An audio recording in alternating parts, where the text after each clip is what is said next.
Agregamos la crema en todos ellos, de diferentes colores. 5 tortas de colores. Ahora tomaré chocolates de color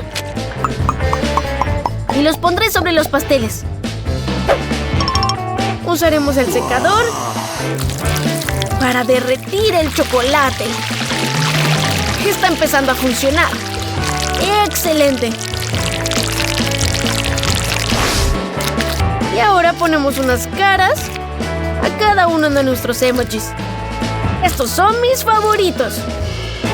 Espero que a Tiffany le guste mi enfoque. ¡Vamos a probar! ¡Aquí está!